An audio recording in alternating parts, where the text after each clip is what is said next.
Rescue service for the emergency. Hello, I need a fire brigade. What is the problem? It's a fire in the building, and somebody's in there. Are they able to get out? I don't think so, no.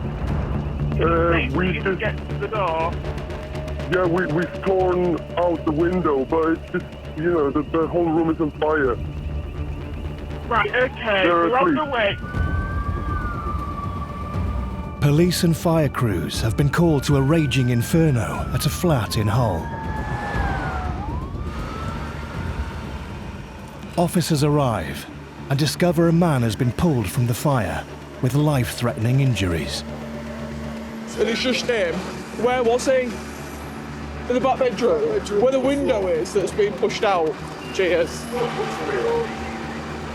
Is he dead? 50-50. Okay. Said what it was caused by. No. It's just chaos, innit? Police officers automatically question passers-by. Did you see anything when it started? It sounded like two guys arguing back and forth, but I don't know what it was about. Witness reports of a second person in the flat raise police suspicions.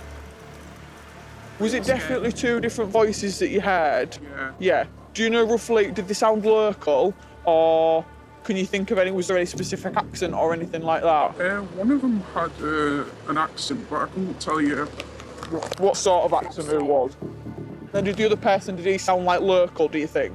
I think he wanted the guy to leave, and I assumed when it quietened down that the guy Had left. Yeah. But you could definitely distinguish the two different voices apart, yeah. Definitely had two different voices. Yeah.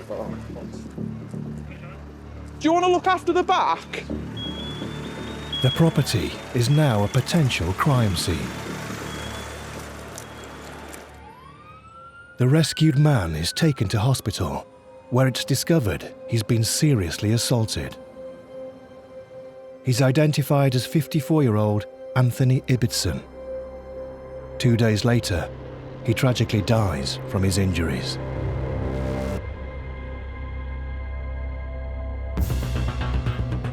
The suspicious house fire is now a murder investigation.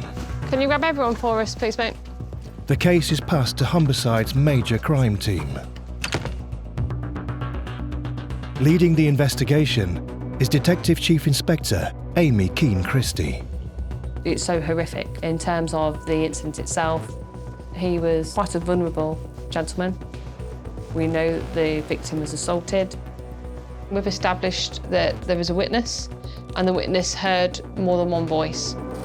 It's really key to understand actually what happened and who was in that address at the time. Right. DCI Keane Christie needs to familiarise herself with the crime scene. My intention is just to get an overview of the scene externally first. Yeah. We can then obviously look at it room by room. Yeah. The type of elements of it in terms of the assault, the fire, that's quite unique. So really, hopefully with this visit, it will help us then understand the layout, understand what could have happened within it.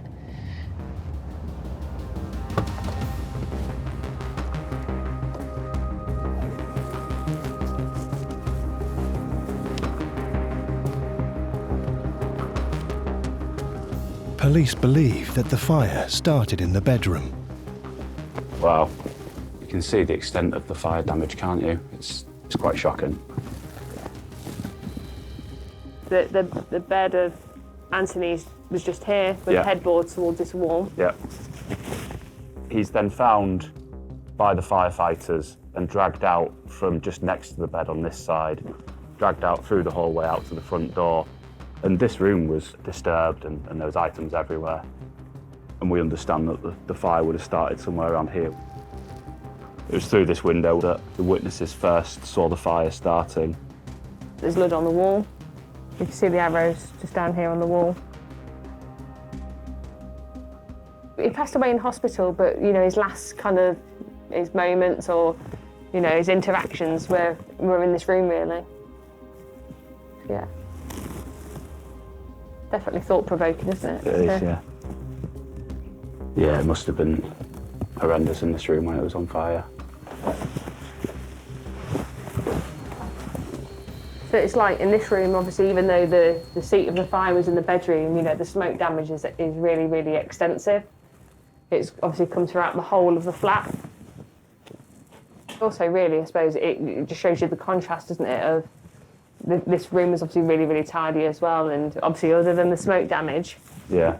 it's not particularly, you know, messy, but the difference in the scene to the Contrasting to the bedroom. living room and the bedroom, yeah. There's two priorities, really. One is to understand the scene itself. The second, then, is to look at forensic opportunities, especially in the case where we don't have a suspect that's identified. Any scene that has any type of fire damage can really compromise the opportunities for forensics. Crime scene investigators have taken forensic samples of several items in the flat. These will be fast-tracked to see if any DNA of a suspect can be found. Okay. Anything else you need to look at while you're here? No, I don't think so. It's weird, I suppose, isn't it, of how much still, like, smoke there is in the air? Yeah.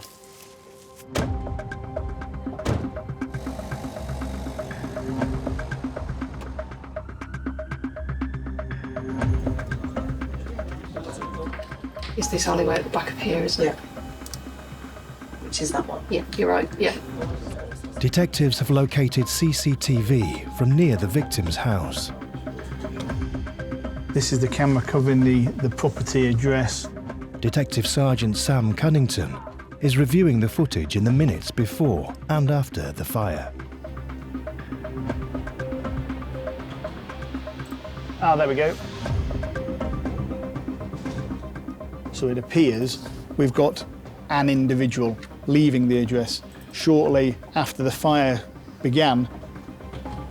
That's going to be a key line of inquiry. It's a breakthrough for the team. But who is the shadowy figure? And I think that's him arriving at the scene. And yeah, goes into the victim's address. So we've got him arriving now. We go back a bit. Definitely two tones on the jacket or hood. And definitely some kind of a marking on the back of the shoulder. White trainers. So the aim now will be to track this suspect to somewhere where we can get a decent facial image.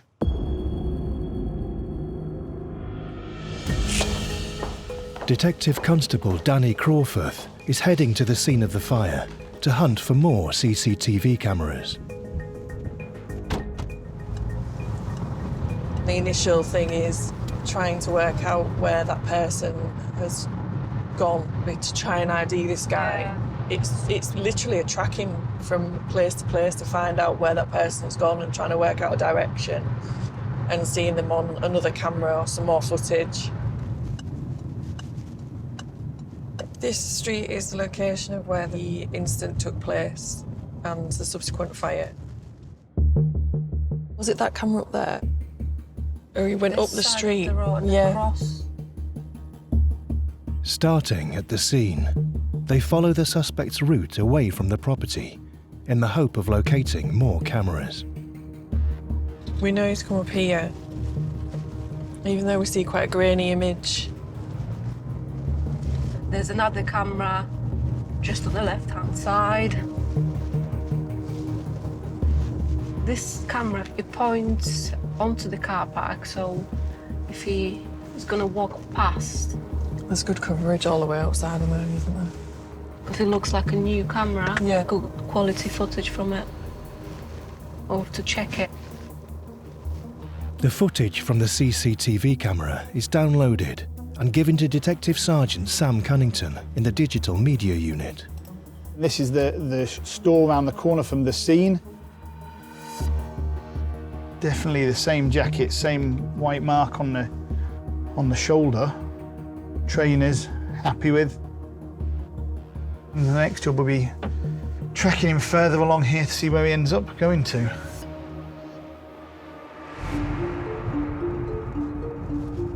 There's another camera. wondering if it's possible to have a look at your CCTV. Over the next few days, using the suspect's direction of travel, officers collect footage from over 50 cameras, which they painstakingly piece together. And then we have him walking on Beverley Road, up Beverley Road, and then again past the Beverley Road baths. So he carries on and goes into a phone box.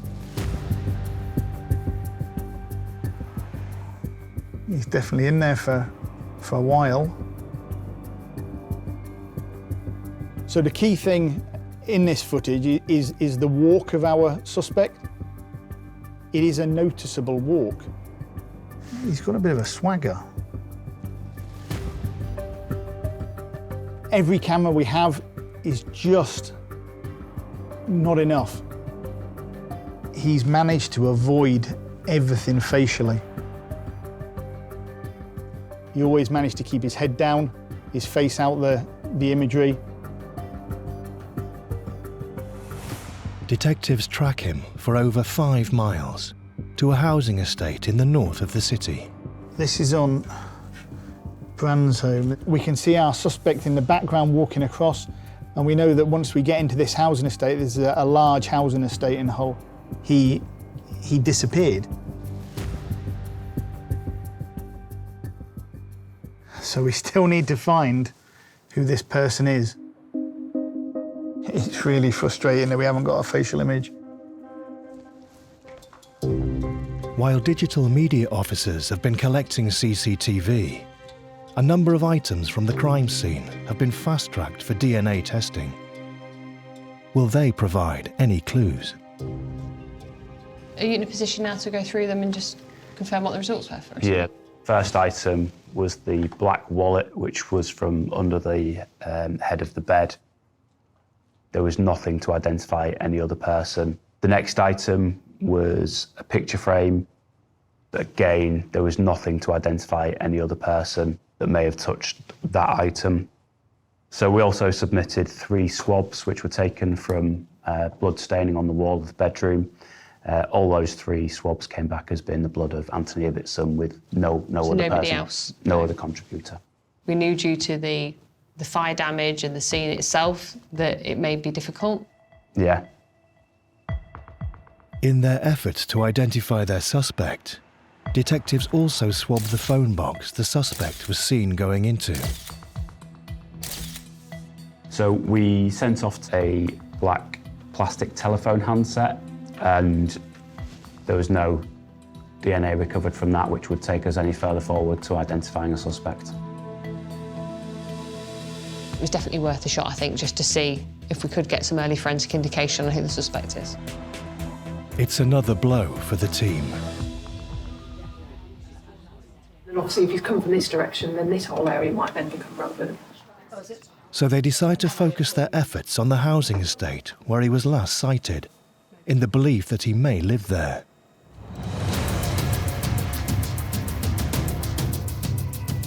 DCI Keane Christie sends teams to canvass the area for further CCTV. So from this last sighting, we just know that he's come down that path, that he doesn't go back on himself, and we're here. We think he's gone across there. So it's quite a large housing estate with sort of community areas, shops, parks. There's pathways crisscrossing all the way through the houses and shortcuts that... Like a maze.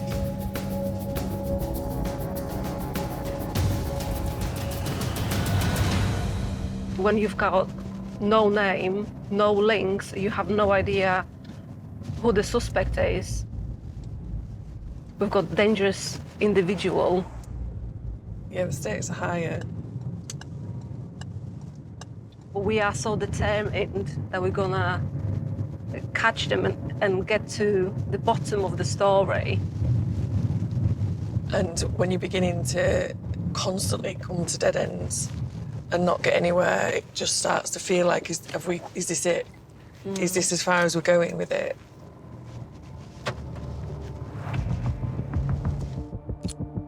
Police still have no idea who the suspect is, and no idea what went on inside Anthony Ibbitson's flat. But the digital media team have made an important discovery. One camera near the victim's property has recorded audio.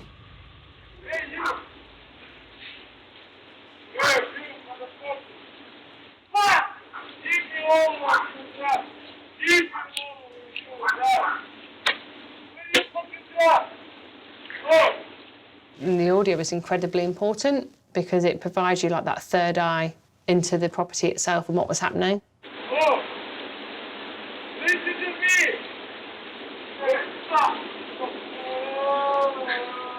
From the audio, we can hear on there that the suspect has a non-local accent. He's asking Anthony about drugs. From our information, Anthony doesn't have a history with drugs in terms of drug supply or holding any type of drugs, so we're not sure whether it was mistaken identity.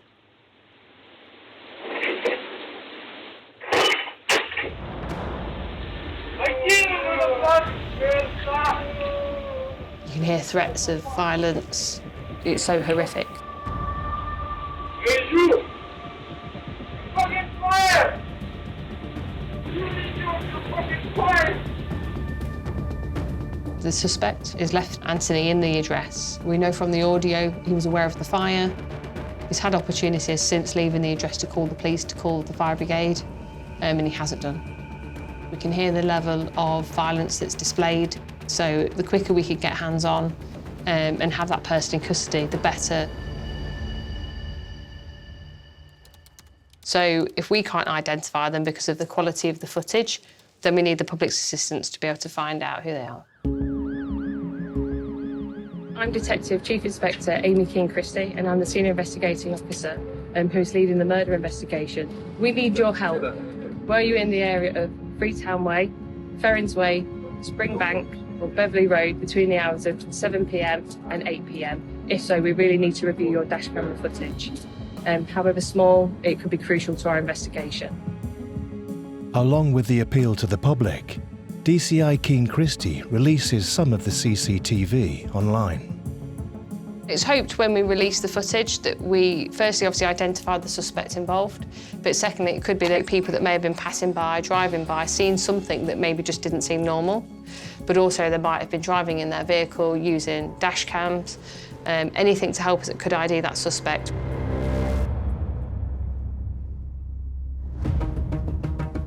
Whilst the team wait for the public to respond, the detectives that were sent to canvass the area have had a possible breakthrough.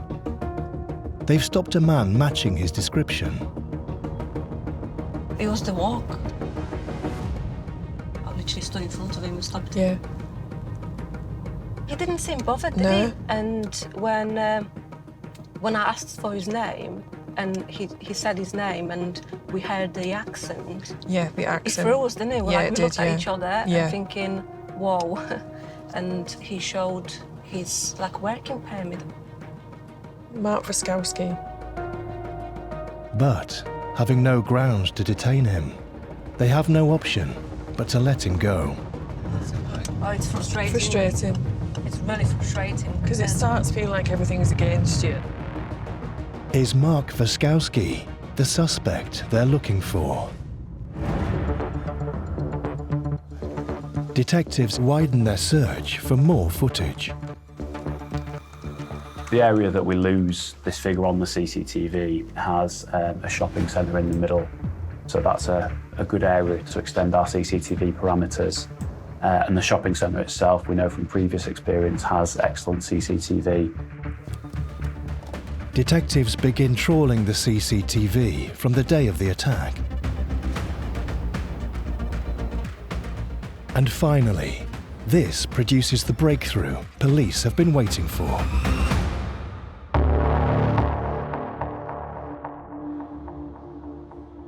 I can see him immediately coming in to the front entrance. A very distinctive walk. You can see the distinctive white logo on the top left of the jacket. It's a big breakthrough. Now detectives have a clear image of their suspect's face. They can check to see if it is the man stopped in the housing estate. If we look here at the photograph of the ID card, when we compare it to this piece of footage, now that, to me, is spot on. Mark Waskowski is now suspect number 1.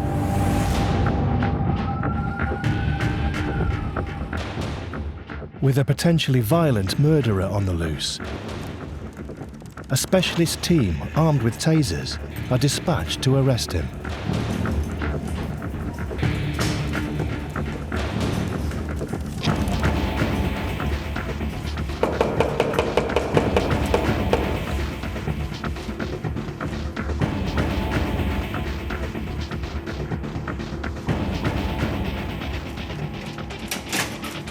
Hello there. Please, stand there for me. Okay, this is what I have to say to you. You're under arrest for murder. You do not have to say anything but may harm your defence. If you do not mention something which you later will hide in court, anything you do say may be given in evidence. Could this be the man that violently assaulted Anthony Ibbitson and left him in a burning building? Do you speak English? No. English? No? Is there anybody else in the flat, or is it just you? No. Just you. I'm just going to give her just take hold and make sure there's no one else here.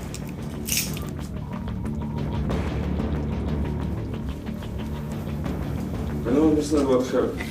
Okay. All will be explained in a bit.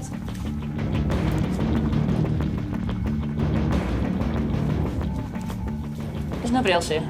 All right. Officers seize his mobile phone Up and going there, my friend. before transporting him to Clough Road Police Station. Take a seat.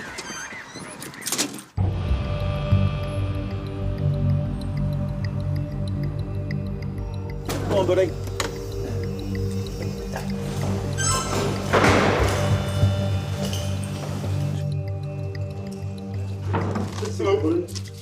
Good afternoon.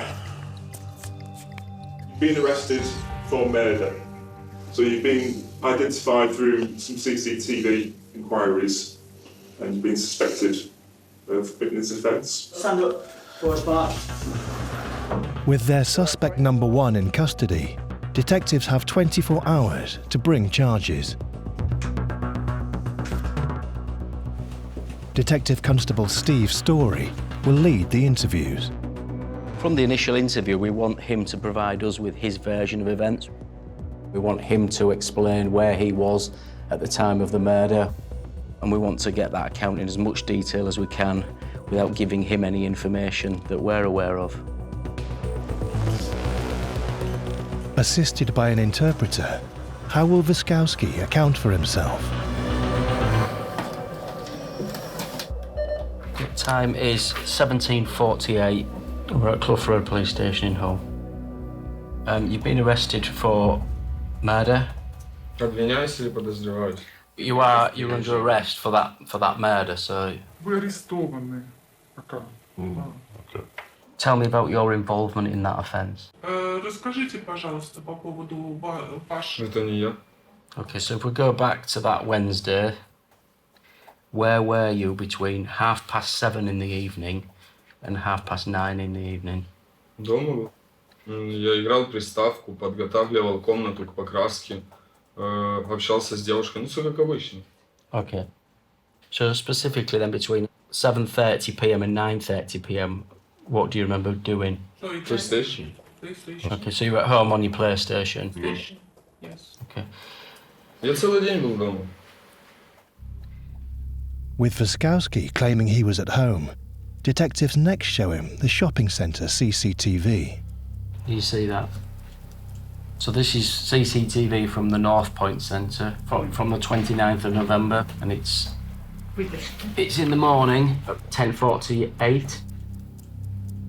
You see this person here where my pen's pointing? Is that you? No. No, that's not you. I don't have jacket. The North Face. You don't have a North Face jacket? No. Did you have a North Face jacket on the 29th of November? Не было. No. I have only just black jacket. We believe that's you. Но это не я. It wasn't you. No. And this is also from the North Point Centre. Но это не я. It wasn't you. Do you recognise the shopping centre? Узнаю, конечно. You can obviously see that this person is wearing black trainers with white soles. So you're happy that's not you? Точно знаете, что это не Да. вы. Okay. How many mobile phones do you own? Один. So at the time of this fire, at 20:38 hours on the 29th of November, was that mobile phone and SIM card in your possession? Ну да, это же мой телефон. So it would have been at your house then, at your flat? Я же был дома, да. Is there anything you want to say before we finish? Вы еще хотите добавить? Нет. The time is 11:40, and that's the end of the interview. After almost 2 hours of interview, Waskowski has given nothing away. Police have no forensic evidence that puts him at the scene. But can they link him to the crime by the clothing seen on the footage? So the clothing is really, really key. So he's got really, really distinctive clothing on. So he has like a 3/4 length black coat, over the shoulder small bag, and then these distinctive black trainers with a white sole. It's really, really key to get those because that will help us prove the man on the footage is Waskowski.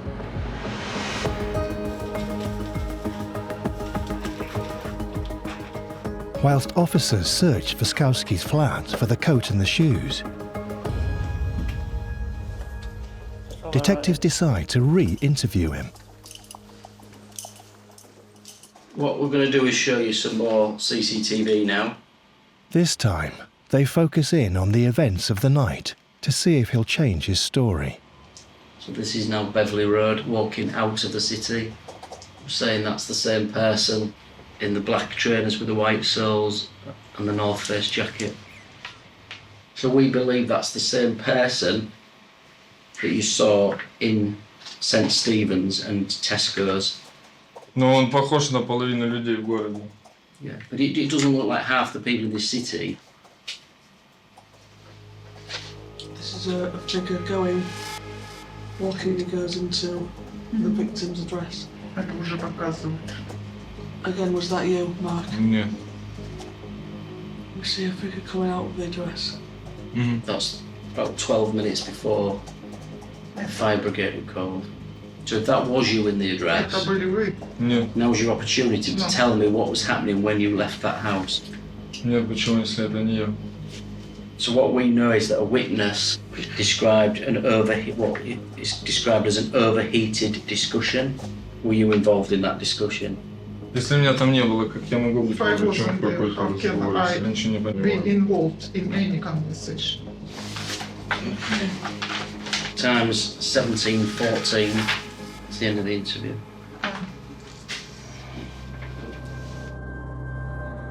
Mark Waskowski at the moment is very calm. He's not giving much away. Given the severity of the allegation being put to him, he sat quite calmly during that interview. Doesn't look too upset by the allegations that we've put to him. Teams searching his flat have reported back, and it's not good news. At this stage, we haven't recovered, have we, either the footwear or the jacket, the long North Face style jacket, kind of 3/4 length one that we haven't found either. But during the search, police did find a damaged CCTV camera at the back of his property. So this is the back garden. And crucially, it overlooks his bins. We observed that this camera had been removed, so we obtained the last footage from this camera, and it shows a figure making one attempt to dislodge it from the wall, and when that's unsuccessful, it comes back and removes it, and that's the last footage that's captured from that camera. So for me, really, it's definitely an inference that he's destroyed the camera in order to not be captured, putting those evidence items, that are clothing, in the bins. Absolutely.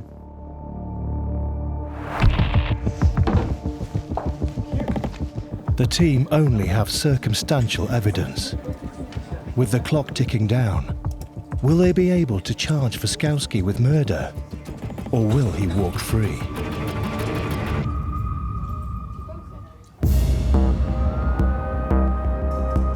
Detectives have been unable to find clothing worn by their suspect, Mark Foskowski, on the day of the fire. This is what I reckon is our suspect.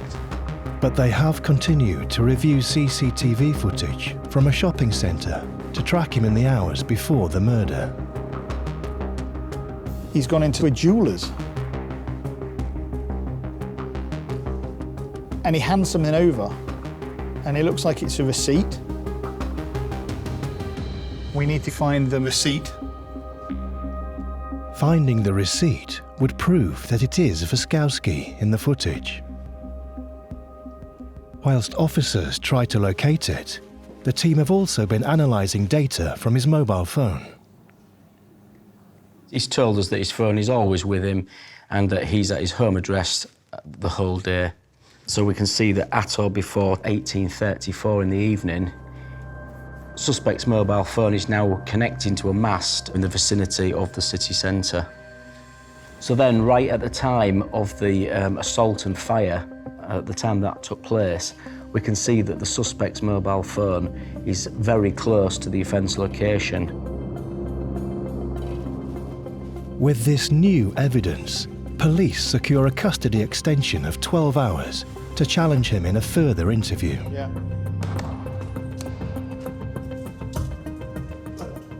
When you use your phone, it communicates with masts, and that allows us to put your phone in a particular area when it's in use. So analysis has been carried out of your phone, okay, and that shows that on the 29th of the 11th, your phone is shown to be in the Hull city centre area. Can you explain why that is? No comment. We've shown you CCTV of a male we believe to be you in the Hull city centre. So this analysis supports our belief that you were in Hull city centre on the evening of the 29th of November. No comment. Now he's starting to shut down on us. He's not answering these questions and he's reverting to no comment. He's not speaking. It's quite telling, really. It can be that he's unable to answer the questions based on the new evidence that we're putting to him. We can see on the 29th of the 11th, at or before 1943, your phone is communicating with a mast. It's in that area. So tell me why that is.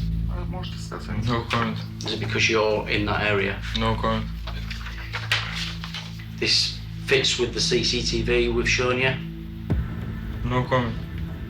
Is that because it is you on that CCTV? Нет, не я. Not you. So who's got your phone then? No comment. Suspect's body language has changed. It became a little bit more withdrawn. What we're going to do, Mark, is show you some CCTV footage. Detectives sense the time is right to further challenge his account with the audio of the assault.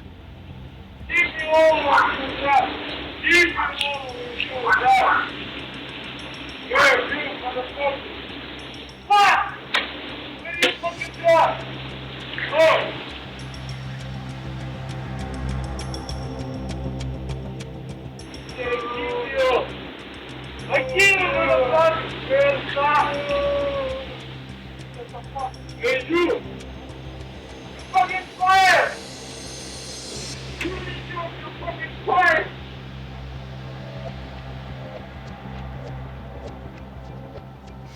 So, Mark, tell me what we've just been listening to there. Что-то неразборчиво. Совсем. Okay. What could you make out on that audio? No comment. Explain to me what's going on. No comment. So we believe you've gone to his address, assaulted Mr. Ibbitson over a period of time, after which a fire has started, and you've left the address. Your phone's in that area, and we've shown you CCTV footage, including footage which shows a face, and we believe that's you. So is there any explanation you want to give before we finish? No comment. Time's 22:24. That's the end of the interview. Waskowski is still not talking to police.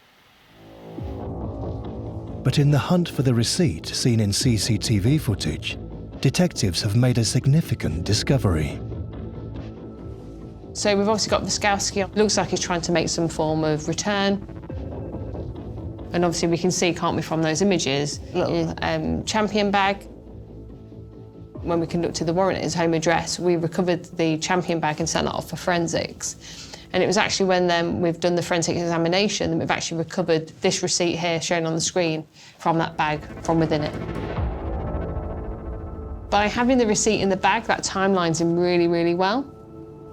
That shows us really that obviously the man on the footage is Waskowski.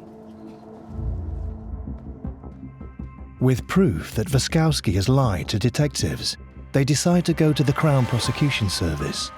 Will they agree to charge him with murder?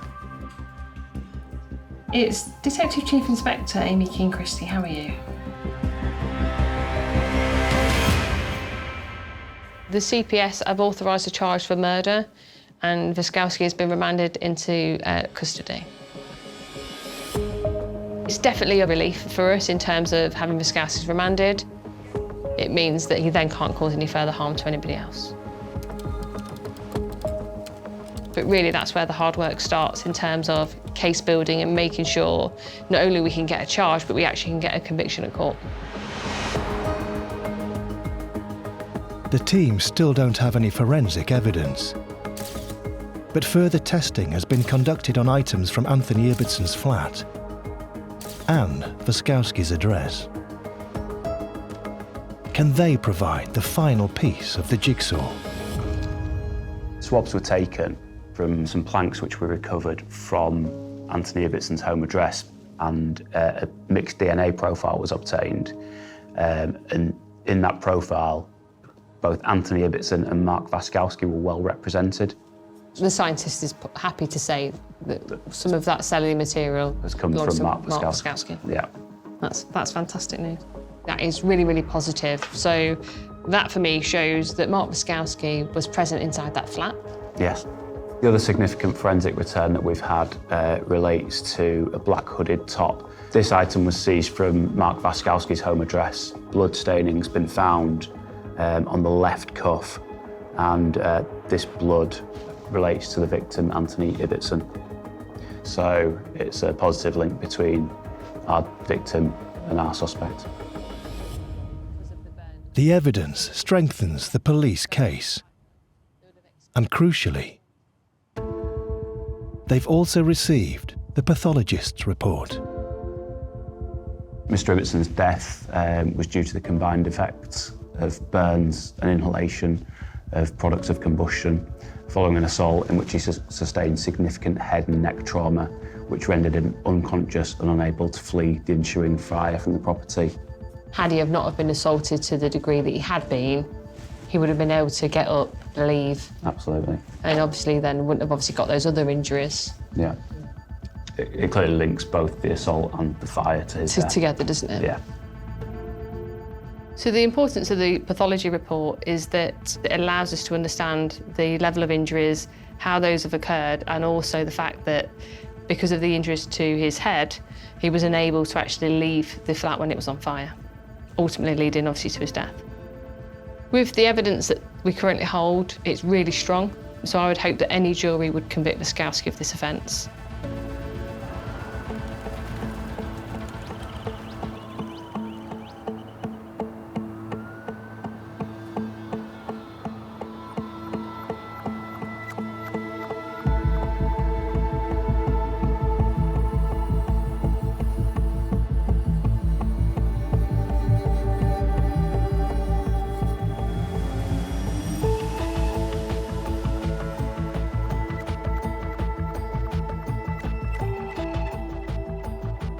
Myself and the investigation team are really happy with the outcome, not only because Wiskowski has been held to account for his actions, but also because it provides a bit of comfort to the family. At least they have justice for Anthony.